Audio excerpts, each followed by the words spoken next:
Banyuwangi namanya bila tak kental akan budaya, bahkan budaya menjadi destinasi tersendiri sebagai jujugan wisata. Seperti saja Desa Kemiren, namun, terdapat hal menarik untuk dibahas, yakni buah dari hasil budayanya yaitu barong, ikon desa wisata Kemiren, Banyuwangi. Barong, sepintas mendengar namanya tergambar sebagai wujud sangar dengan mata lebar, mulut menganga, kumis tebal, taring panjang, serta bentuk menyerupai hewan. Ya, tepat sekali, namun siapa sangka di balik bentuk yang menyeramkan itu terdapat filosofi yang begitu dalam tersirat dalam bentuk barong Kemiren. Diceritakan oleh ketua adat desa Kemiren, barong memiliki arti yaitu bareng atau bersama, dengan harapan masyarakat bisa tetap menjaga keharmonisan dan kerukunan dalam berkehidupan. Setiap orang bilang barong itu makhluk mistis atau mitologi, padahal aslinya barong itu adalah perwujudan sifat manusia itu sendiri. Ketua adat menambahkan, barong di Kemiren hanya boleh menggunakan 5 warna, yaitu hitam, putih, hijau, merah, dan kuning. Warna-warna tersebut diambil dari ritual satu suro, yaitu selamatan jenang 5 warna, yang memiliki arti dulur papat, limo pancer atau saudara 4 dan kelima diri kita. Warna tersebut tidak boleh kurang atau bertambah, karena setiap warna punya makna dan simbol sendiri, ucapnya. Bagian mulut barong yang menganga lebar dengan simbol warna hitam yang berarti aluama atau sifat serakah, manusia tidak akan pernah merasa puas dan selalu merasa kurang dengan pencapaiannya. Kedua, bagian mata yang melotot memiliki simbol warna merah yang disiratkan dengan sifat amarah, yang menggambarkan jika setiap manusia itu memiliki emosi. Fisik yang ketiga adalah sayap dengan simbol warna kuning dengan sifat supyah atau puji. Hal ini menjelaskan manusia senang akan pujian dan suka memuji atau disebutkan dalam Islam seperti habrum minanas. Lalu bagian keempat adalah mahkota barong yang bersimbol warna putih yang memiliki arti suci.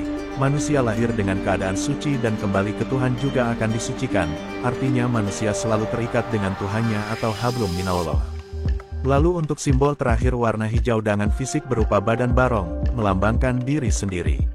Keempat elemen fisik dari barong tersebut menyatu dalam badan barong, yang menjelaskan bahwa sifat serakah, amarah, puji, dan suci tersebut melekat pada manusia dengan diwujudkan barong. Untuk saat ini ada beberapa versi tentang asal-usul tentang barong Kemiren tersebut. Yang pertama, barong Kemiren sudah ada sejak 16 Masehi yang dibuat oleh seniman bernama Sanimah, warga asli desa Kemiren. Versi yang kedua, Mbah Tompo yang menciptakan barong Kemiren karena mendapat ilham dari mimpinya pada tahun 1647.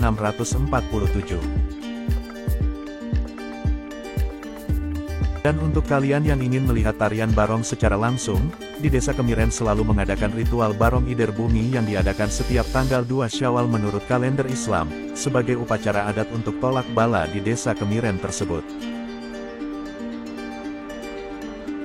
Seni barong Kemiren, atau barong osing, sudah dikenal sejak lama secara turun-temurun oleh masyarakat kota Banyuwangi. Seperti namanya, seni ini menampilkan sebuah pertunjukan tarian barong.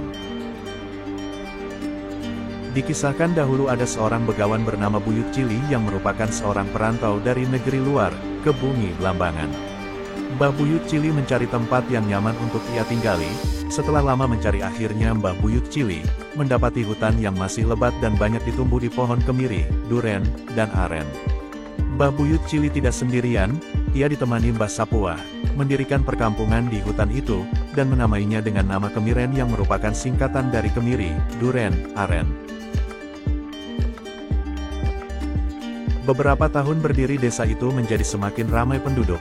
Penghuni asli dari desa Kemiren merupakan suku Osing. Namun seiring ramainya penduduk, wabah penyakit menyerang desa Kemiren. Sebelum wabah itu terjadi diketahui Mbah Buyut Cili telah muksa, atau yang biasa disebut menghilangkan diri. Mbah Sapuah yang saat itu sendirian panik, akhirnya dalam tidurnya ia mimpi, ditemui oleh Buyut Cili dalam mimpinya yang mengatakan, "Isun wes ngali panggonan, engko ono loro petilasan, hang dari panggonan isun, isun ngerti karep siro, pagebluk biso ilyang, siro golekno kayu pole, suwidiak sentian loro. Lebokeno enjer sumur, pagebluk biso ilyang, tapi kudu ider bumi nganggo biarong." Begitulah kira-kira pesannya. Beberapa tahun berdiri desa itu menjadi semakin ramai penduduk. Penghuni asli dari desa Kemiren merupakan suku Osing. Namun seiring ramainya penduduk, wabah penyakit menyerang desa Kemiren. Sebelum wabah itu terjadi diketahui Mbah Buyut Cili telah muksa, atau yang biasa disebut menghilangkan diri. Mbah Sapuah yang saat itu sendirian panik, akhirnya dalam tidurnya ia mimpi, ditemui oleh Buyut Cili dalam mimpinya yang mengatakan, "Isun wes ngali panggonan, engko ono loro petilasan, handa di panggonan isun, isun ngerti karep siro, pagebluk biso ilyang, siro golekno kayu pole, suwidiak sentian loro, lebokeno enjer sumur, pagebluk biso ilyang, tapi kudu ider bumi nganggo biarong." Begitulah kira-kira pesannya.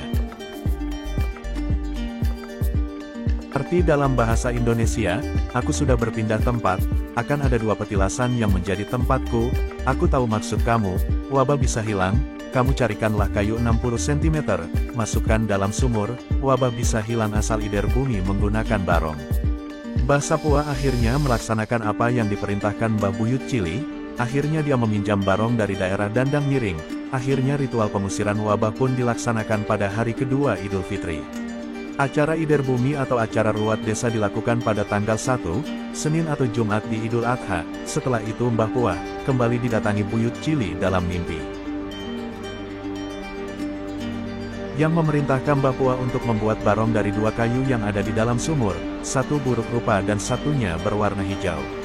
Kedua barong itu pun diwariskan kepada orang yang bernama Mbah Tompo, yang saat itu bersamaan dengan zaman Belanda. Pada saat itu barong dianggap menjadi simbol pemberontakan oleh Belanda. Akhirnya Belanda menyita barong dan membawanya ke markasnya, namun keanehan terjadi di markas Belanda karena setiap malam bumi seperti bergoyang, ternyata berasal dari barong yang ditahan. Dan akhirnya barong tersebut dikembalikan lagi ke desa Kemiren, dan turun-temurun hingga saat ini. Baiklah sahabatku channel Tulik Diakir, itulah sedikit cerita yang dapat kami sampaikan. Akhir kata, wassalamualaikum warahmatullahi wabarakatuh.